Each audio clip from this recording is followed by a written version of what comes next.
Esta es la historia de la organización criminal más peligrosa y secreta del mundo, la mafia. La mafia nació en Sicilia, pero pronto sería exportada desde esta isla italiana hasta los Estados Unidos, donde se convertiría en la Cosa Nostra. Durante todo el siglo XX, un siglo marcado por las guerras mundiales y los asesinatos políticos, la mafia desempeñaría un papel clave en los acontecimientos mundiales. Nuestro programa sigue los pasos de los hombres que había detrás de esos acontecimientos, los grandes jefes de la mafia, los grandes dones, más conocidos como los padrinos.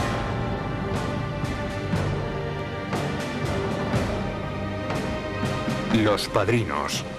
Primera parte.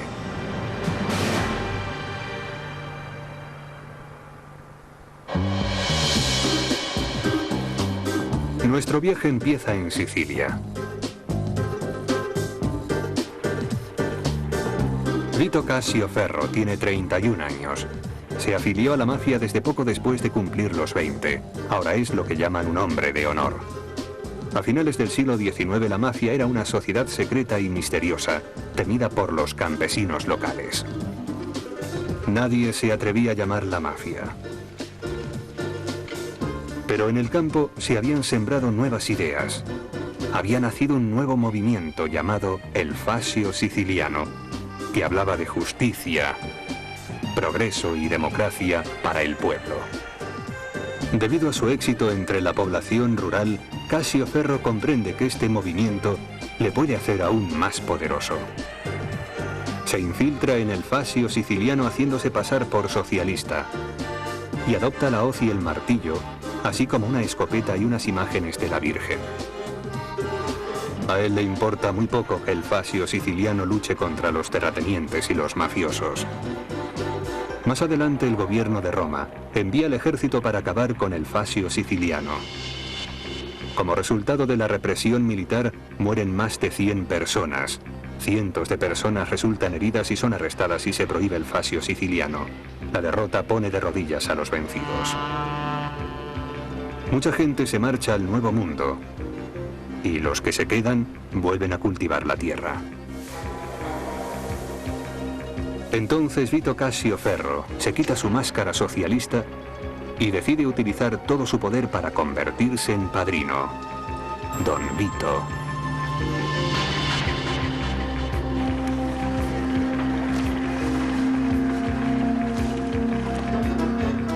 Mientras tanto, otro drama de la mafia tiene lugar en Nueva Orleans en 1890. Dos familias mafiosas, los Matranga y los Provenzano, están luchando por hacerse con el control de los muelles, el puerto de entrada del tráfico ilegal. La llaman la familia probablemente para tratar de suavizar las cosas, pero no es una familia. Es una organización comercial ilegal en la que un grupo de hombres se juran fidelidad los unos a los otros y se reparten las diferentes partes de un negocio los beneficios que producen. En las calles de Nueva Orleans, la mafia tenía una fachada legítima, la venta de naranjas. En 1888 los Matranga y los Provenzano iniciaron una guerra por el control de los muelles. Recurren a cualquier cosa con tal de continuar con sus operaciones criminales, incluido el asesinato. Llegan incluso a asesinar a personas inocentes que ni siquiera están metidas en la organización criminal. Entre 1888 y 1890, más de 40 personas mueren en la llamada Guerra de las Naranjas. Entre las víctimas está el jefe de policía de Nueva Orleans, David Hennessey, que había estado investigando las actividades de la mafia en la zona. La opinión pública protesta por el asesinato. En marzo de 1891 arrestan a una docena de sicilianos sospechosos de su asesinato. La indignada multitud entra por la fuerza en la cárcel, donde están detenidos los sospechosos, los arrastra a la calle y los lincha. El titular de The Item, un periódico local de Nueva Orleans, dice: "Se ha hecho justicia". Pero el presidente Benjamin Harrison expresa su indignación personal y concede $25.000 a la familia de cada uno de los hombres linchados. La respuesta de las familias rivales consiste en pasar a vivir escondidos. Cada una de las familias se escondió dentro de su caparazón, aplicando el proverbio mafioso que dice: inclínate como un junco hasta que pase la inundación. La guerra de las naranjas debilita a las familias de la mafia, ya que han causado la muerte de demasiados picciotti o soldados.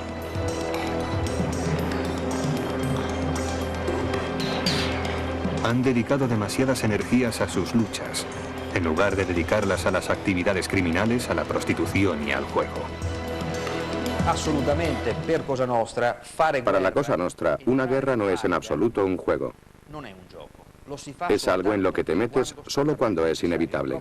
En el ADN de la Cosa Nostra está el evitar cualquier enfrentamiento interno, porque eso daría a la policía una oportunidad de investigarlos y de luchar contra ellos.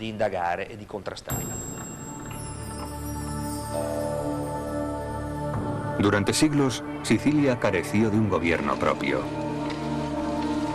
Fue conquistada repetidamente por griegos, árabes, normandos y españoles, ninguno de los cuales estaba ni remotamente interesado en los sicilianos o en su bienestar. Hombres como don Vito Cassio Ferro se dieron cuenta de que podían esquivar al gobierno haciendo favores y utilizando la violencia, y llegaron a ser conocidos como padrinos. Pero, ¿por qué lo de padrino? Pues porque su autoridad es completa. Es como una dictadura. No existe ningún legislador, ningún organismo encargado de dictar las leyes. No hacen consultas ni pregunta al rebaño, a los votantes. Es el jefe, el que dice a la gente lo que está bien y lo que está mal. Y la gente le sigue. Don Vito quería permanecer invisible a los ojos de la ley, pero ante los ojos de la gente quería ser bien visible y aparecer como el amigo de todos los amigos.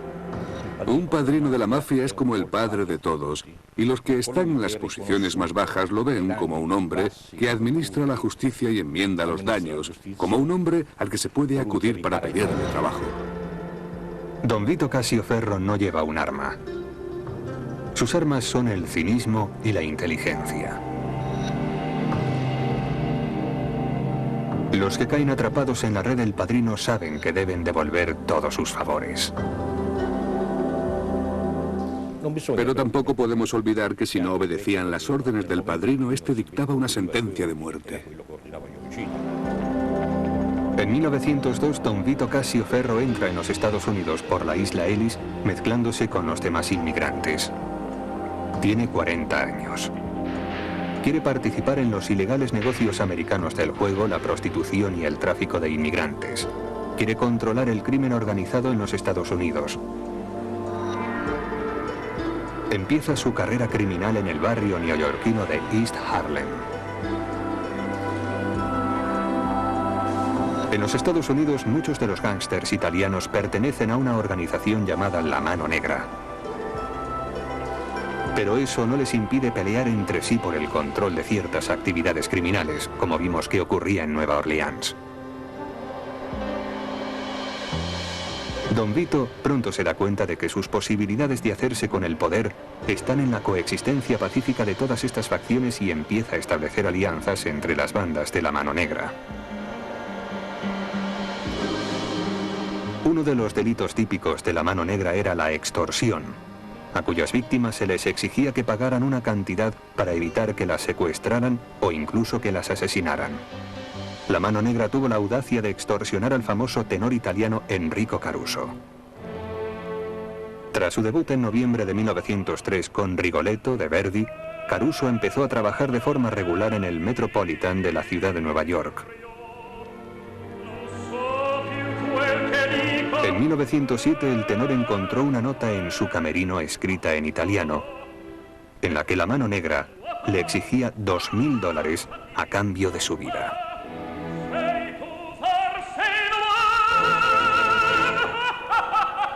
Caruso pagó, pero más tarde le llegó una segunda nota. Esta vez la cantidad exigida era de $15.000.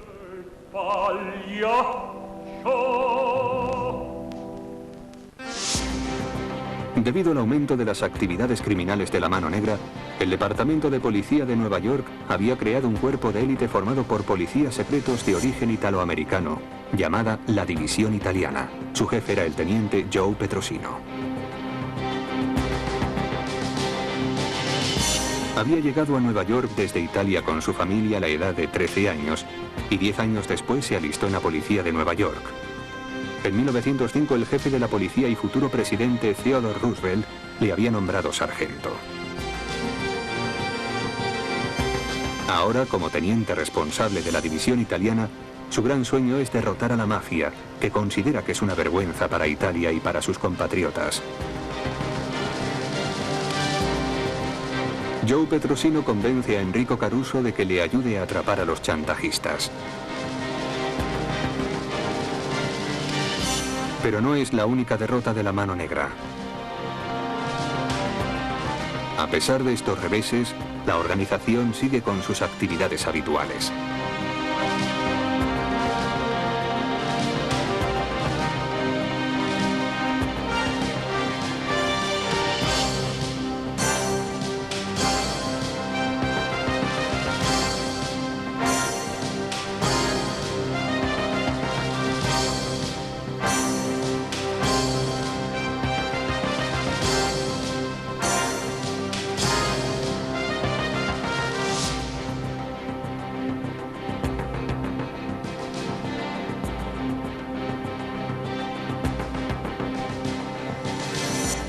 Mientras tanto, don Vito Cassioferro ha empezado a colocar a sus hombres de confianza en puestos claves de la ciudad de Nueva York. Necesita poder viajar entre los Estados Unidos e Italia. La situación en Sicilia ha cambiado. Su negocio está en peligro. Sicilia, unos cuantos años antes del incidente de Caruso. Alguien había descubierto la forma en la que la mafia blanqueaba el dinero sucio para financiar sus actividades ilegales.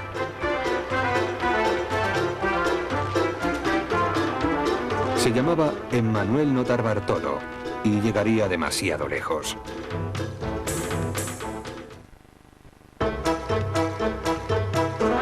Italia, 1890. Emmanuel Notarbartolo, director general del Banco de Sicilia, descubre que su banco está blanqueando dinero sucio para la mafia. Trata de poner fin a esas actividades y es despedido, pero sigue investigando por su cuenta y descubre las conexiones entre el gran capital y la mafia. El 1 de febrero de 1893 muere apuñalado en el tren que lo llevaba a su casa.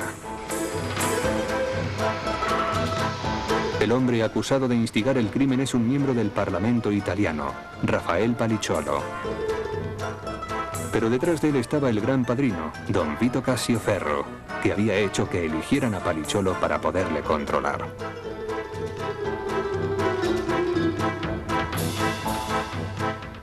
El primer proceso importante contra la mafia se celebra en Bolonia en 1902. Palicciolo es declarado culpable y condenado a 30 años de cárcel.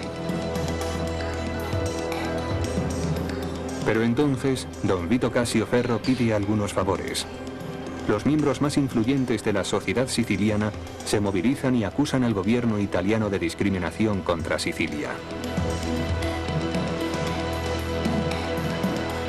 Gracias a la fuerte presión, el caso pasa a la Corte de Apelaciones y en 1904 Palicciolo es absuelto por falta de pruebas.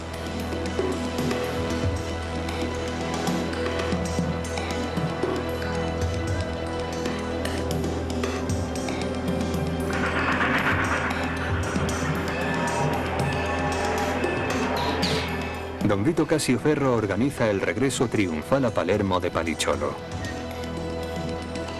Luego, en 1908, le envía a los Estados Unidos. Se organizan reuniones para recibirle en Nueva York, Boston, Filadelfia, Pittsburgh, Chicago y Nueva Orleans. Fuera donde fuese, Palicciolo pronuncia el mismo discurso. Dice que tienen que formar una organización siciliana, un auténtico gobierno dentro del gobierno con sus propias leyes. El discurso había sido redactado por don Vito y estaba cargado de frases de doble sentido que solo la mafia podía entender. Los sicilianos necesitan saber cómo entrar en política, dice Paricciolo. Pero lo que quiere decir es que los padrinos deben aprender a meterse en política para hacerse realmente poderosos.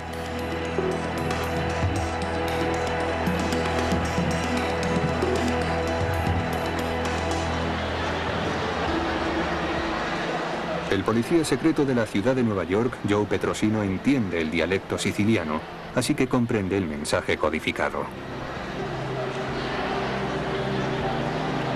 Lo importante de Petrosino es que era profundamente contrario a la mafia. Si hiciéramos un análisis de la experiencia italoamericana, de los hijos de aquellos gigantes que fueron los inmigrantes, las cifras demostrarían que hay una desproporción enorme, inmensa, ya que hay muchísimos más que son del tipo de Joe Petrosino. A través de sus investigaciones, Petrosino descubre que el hombre que tira de los hilos del crimen organizado no está en los Estados Unidos, sino en la patria de la mafia, en Sicilia.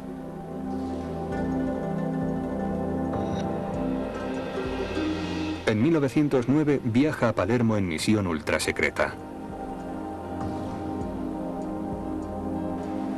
Pero el 20 de febrero de 1909, el New York Herald revela la verdadera naturaleza de su viaje y su investigación deja de ser un secreto. Petrosino ignora el peligro evidente. Pero don Vito Cassioferro ya ha jugado sus cartas. El 12 de marzo de 1909, Joe Petrosino muere asesinado a tiros en la Plaza Marina de Palermo. Hubo en Manhattan un funeral por él, al que asistieron más de 250.000 de personas.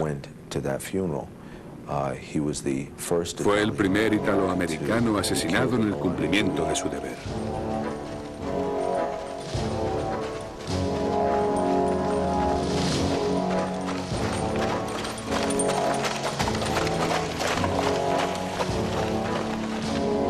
Villalba es un pueblo remoto del sur de Sicilia. Calogero Vicini tiene 4 sacerdotes en su familia, entre ellos su hermano Salvatore y Giovanni, ambos dones por derecho propio, pues don es el tratamiento que se da a los sacerdotes en Italia. Calogero nació en 1877. A los 17 años tuvo su primer choque con la ley y fue acusado de agresión.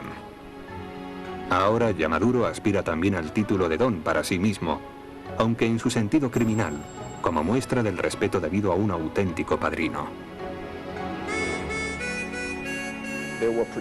En la mafia tenían sueños de grandeza. Pensaban que estaban recreando las legiones romanas. Tal vez eso aislase a alguno de ellos de la realidad, del hecho de que eran unos delincuentes comunes muy sanguinarios. En 1891 el Papa León XIII había publicado la encíclica Rerum Novarum, un documento cuyo título significa sobre las cosas nuevas.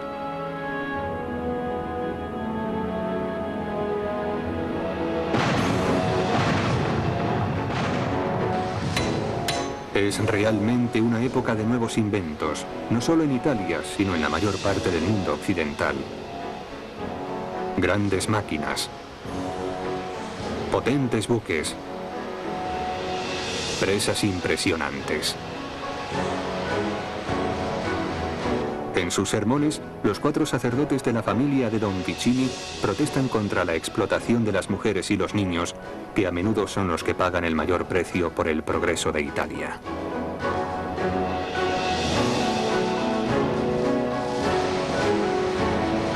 Pero a pesar del progreso, Sicilia aún no cuenta con un gobierno que se ocupe de los sicilianos. Don Calogero Vicini pretende ser un sindicalista y da trabajo a los desempleados.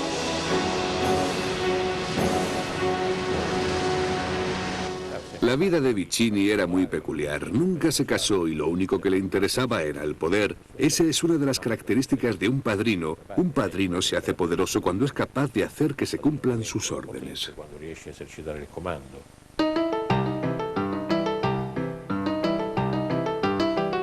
Nueva York a mediados de los años 20.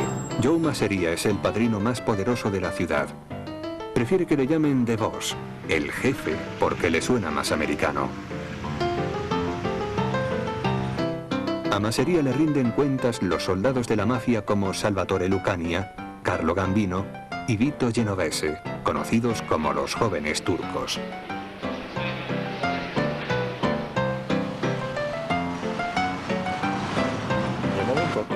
Cuando la mafia está en su apogeo, los destinados a ser hombres de honor reciben una educación específica. Es como una escuela. Cuando estalla la Primera Guerra Mundial, la mafia está preparada para ella. Italia llama a casa a sus emigrantes, pero en lugar de regresar, muchos se esconden, temerosos de perder los empleos que han encontrado en América. Piden ayuda y los padrinos están dispuestos a hacerles favores. Cuando los Estados Unidos entran por fin en la guerra, en 1916, dan grandes cantidades de dinero a Italia para la compra de nuevo armamento. Ahora se alistan muchos italianos. Don Calogero Vicini rápidamente aprovecha la oportunidad. Compra caballos, mulas y burros y se los vende al ejército. Pero hay otras oportunidades para hacer negocio. Las armas de la Primera Guerra Mundial necesitan azufre y Sicilia tiene el monopolio del azufre. Casualmente, don Vicini posee unas enormes minas de azufre.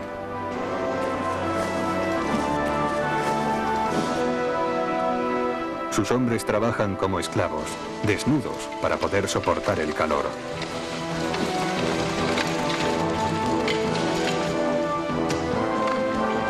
Don Vicini se hace cada vez más poderoso y se convierte en un auténtico rey de la mafia.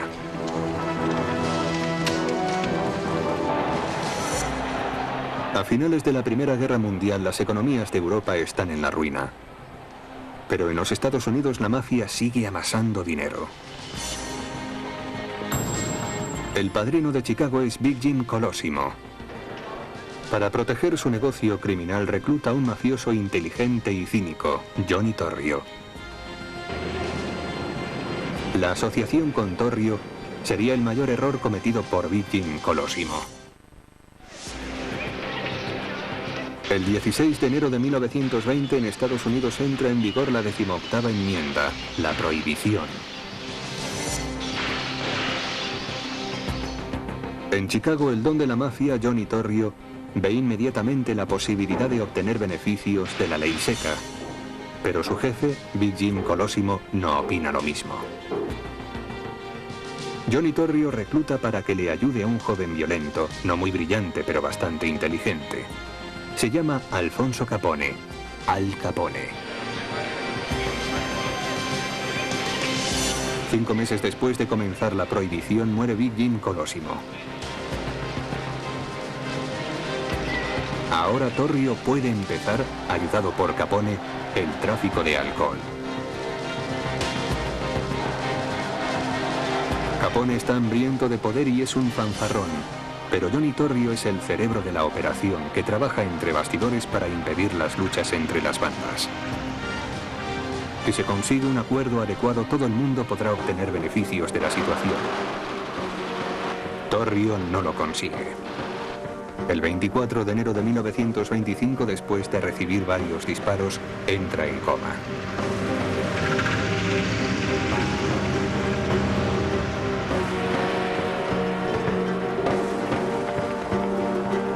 Ahora Al Capone está solo en la cima del mundo.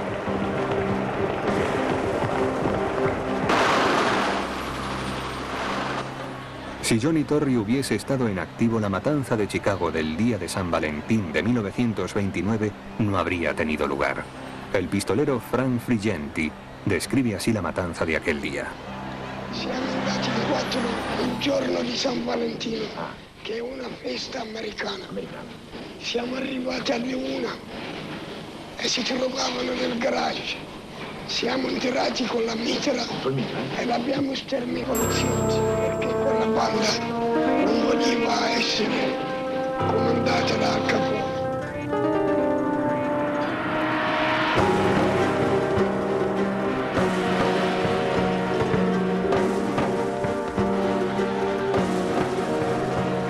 En esa época Capone solo entiende vagamente lo que significa ser un padrino. Sabe que un padrino necesita respeto y reconocimiento, así que abre un comedor benéfico para los desempleados de la depresión. Alardea de ser un empresario que paga un sueldo a sus empleados.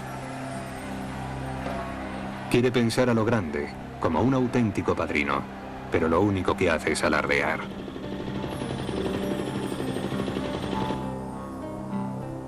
No imagina ni por un momento que será encarcelado en Alcatraz por algo tan trivial como no presentar la declaración de la renta. Prisionero de su propia leyenda, tampoco tiene la menor idea de que un día la sífilis le convertirá en un idiota profundo.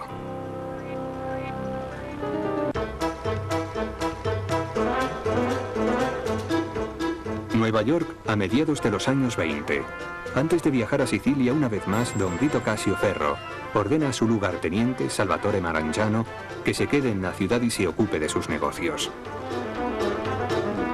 Uno pensaría que los italianos de más éxito eran los que conseguían ser el capo di tutti i capi, el jefe de todos los jefes, pero no es cierto.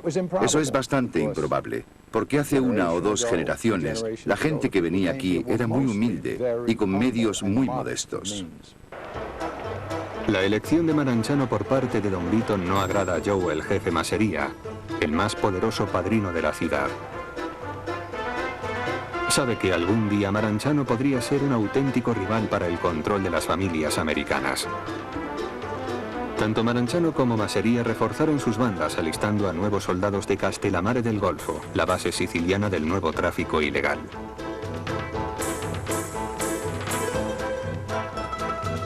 En 1928, cuando el nuevo régimen fascista de Italia golpea con fuerza a la mafia en Sicilia, don Vito Casio Ferro es arrestado acusado de contrabando.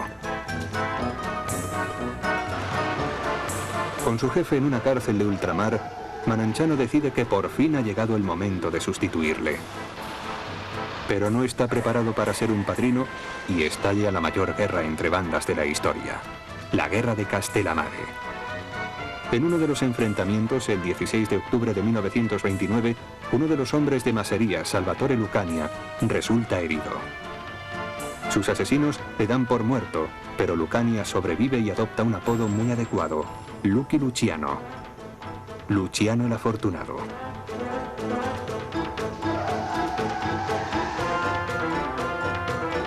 Marangiano y Masseria, embebidos en la guerra de Castellammare, no se dan cuenta de que Lucky Luciano está empezando a crear su propia fuerza, la tercera en discordia.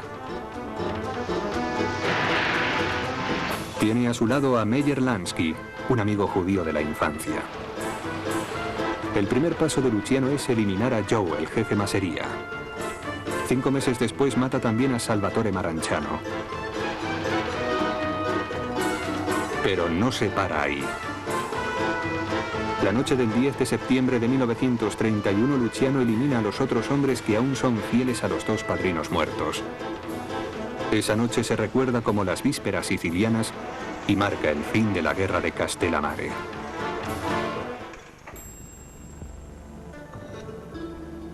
Atlantic City, 1929. Los padrinos, como si fueran jefes de Estado, se reúnen en una conferencia de alto secreto. El gobierno se ocupa de las virtudes públicas y nosotros nos ocupamos de los vicios privados. Se cuenta que dijo Luciano a los otros padrinos. Sus negocios, se explica, requieren un entorno estable.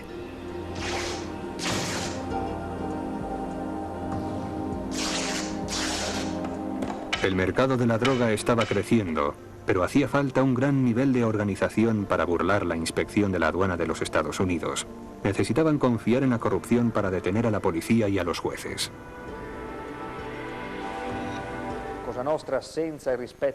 Si la Cosa Nostra no hubiese seguido ciertas reglas, no sería lo que es.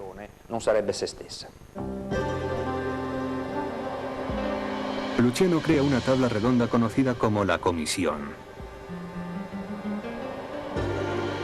La admisión en esta junta directiva de la mafia americana exige que un padrino sea reconocido por el control de un área determinada. Queda abolida la figura del jefe de todos los jefes y nadie ocupa un rango superior al de nadie. La comisión está regida por muchos jefes, todos ellos de igual rango. Joe Bonanno, tanto en su libro como cuando le entrevisté y le interrogué, describió a la comisión como una especie de Naciones Unidas, que es una forma un poco exagerada de describirla. Pensaba que era como si los jefes de Estado se reuniesen para tratar de crear un entorno pacífico en el cual pudiesen ganar la mayor cantidad posible de dinero.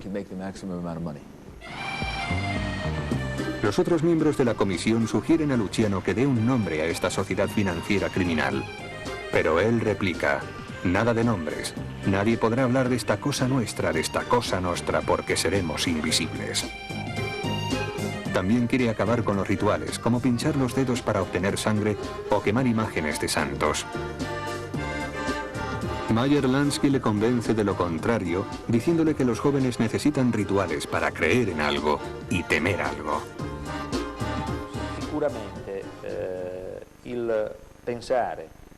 La mafia, sin un cierto grado de rituales y de prácticas secretas, sería una organización criminal completamente distinta. Puesto que no tenía nombre, la organización de Luciano no existía. Incluso el director del FBI, J. Edgar Hoover, sostenía que estaba seguro de ello.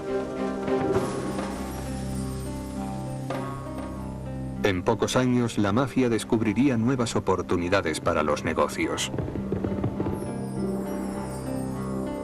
Y durante ese tiempo, habría de prosperar y crecer.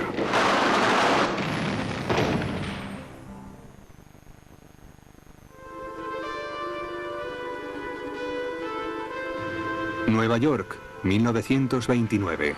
La súbita quiebra de la bolsa provoca la Gran Depresión.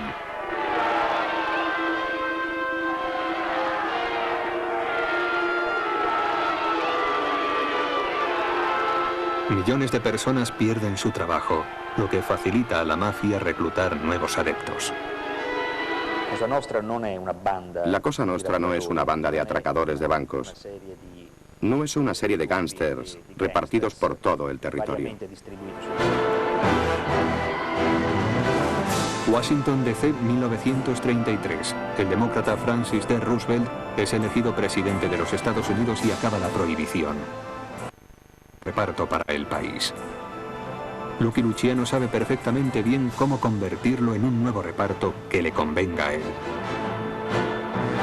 La promesa de Roosevelt significaba la construcción de nuevas presas, puentes, carreteras y ferrocarriles. En otras palabras, contratos enormes. El nuevo reparto trae contratos laborales a todo el país y propicia el crecimiento de los sindicatos. Los padrinos están preparados para hacer un nuevo reparto de sus operaciones de crimen organizado.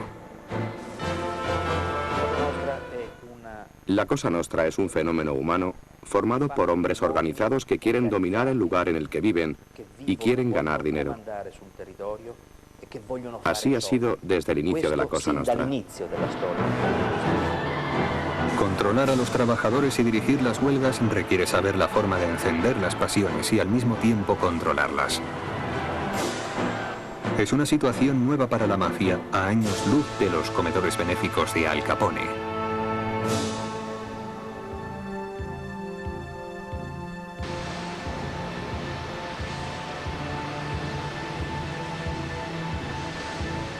Al controlar los sindicatos obreros, fueron capaces de controlar la industria del transporte, la industria de la construcción y los muelles de la costa este de los Estados Unidos. A partir del fascio siciliano de finales del siglo XIX, los padrinos habían aprendido a disfrazarse de líderes sindicales. Ahora, en los años 30, los padrinos involucrados en los sindicatos obreros crean una tupida maraña de contratos y de negocios criminales. Es una forma de entrar en política. La política es una herramienta que utiliza la mafia para conseguir sus propios objetivos. Las raíces de la mafia están arraigadas en la historia y alimentan una contracultura propia. A través de los sindicatos estadounidenses, la mafia encontró una forma de corromper a los políticos. ¿Pero cómo te corrompen? Con dinero. Te dan dinero para tu campaña y a cambio tú debes olvidar lo que es bueno para todo el mundo y hacer lo que es bueno para mí, porque yo te he dado el dinero. Una gran parte de esas operaciones tienen mucho éxito entre el gran capital de los Estados Unidos, por lo que no puede sorprender a nadie que la mafia, que tiene su propia organización criminal y desea hacer buenos negocios, quiera ser capaz de acercarse a un juez para hacer que sea benévolo en un caso determinado, lo cual es pura corrupción. Si bien la Gran Depresión supuso una grave crisis para la mayor parte de los negocios de los Estados Unidos, no afectó al mundo de Lampa. Lucky Luciano la vivió entre las salas de fiestas y los clubes de striptease. Empezó reestructurando el negocio de la prostitución, convirtiendo los burdeles en supermercados del sexo. Las mujeres eran su debilidad, como descubrió el fiscal de distrito de la ciudad de Nueva York, Thomas Dewey. Convenció a 2 mujeres para que testificaran contra Luciano, y a través de ellas reunió pruebas suficientes para arrestar y procesar a Luciano por instigación a la prostitución. El 2 de julio de 1936, el jurado pronunció la palabra culpable 549 veces. Y fue condenado a entre 30 y 50 años de cárcel.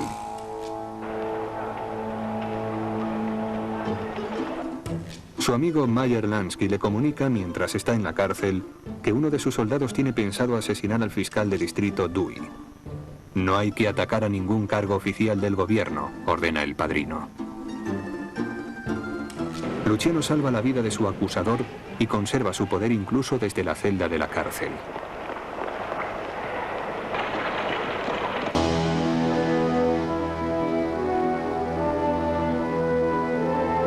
Italia, 1922. El país ha caído bajo la dictadura fascista de Benito Mussolini, que se llama a sí mismo Il Duce. 2 años después, en 1924, durante un viaje a Sicilia, Mussolini conoce a don Ciccio Cuccia, un padrino local y alcalde de un pueblo.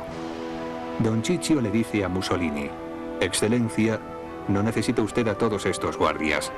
Aquí está usted bajo mi protección y no le va a suceder nada.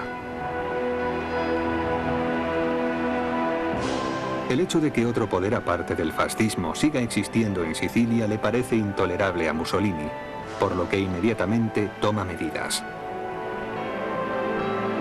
Pide un hombre con puños de hierro y le presentan al implacable Cesare Mori como jefe de operaciones. Mori consideraba Sicilia como un territorio enemigo y ocupado. Confiando en que cuenta con el apoyo de Mussolini, envía al ejército y ordena que se torture a los detenidos.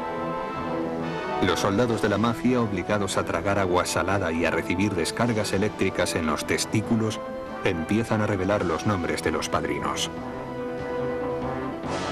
500 mafiosos consiguen huir a los Estados Unidos ayudados por sus primos americanos.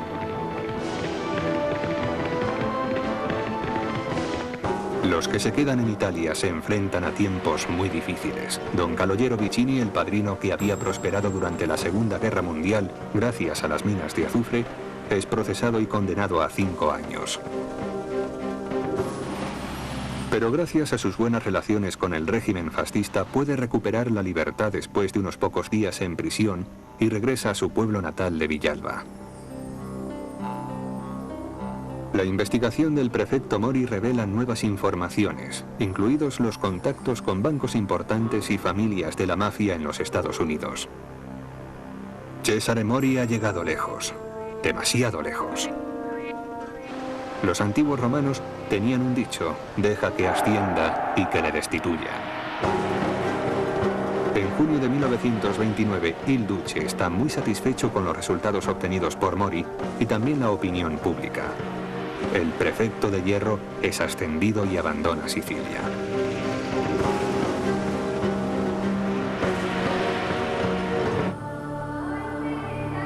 Ha llegado el momento de presentar a otro padrino americano más, Vito Genovese. Era uno de los jóvenes turcos que habían trabajado para Joe, el jefe Masseria. A mediados de los años 30, Genovese se ha convertido en un asesino despiadado que también se ha hecho con el control de muchas salas de fiestas y redes de prostitución. En 1937, el Departamento de Policía de Nueva York ordena su arresto por el asesinato de un tal Ferdinando Boccia. Genovese se ve obligado a huir a Sicilia. Pero Genovese es algo más que un fugitivo. Incluso bajo el régimen fascista de Italia, encontrará pronto nuevas formas de hacer negocio.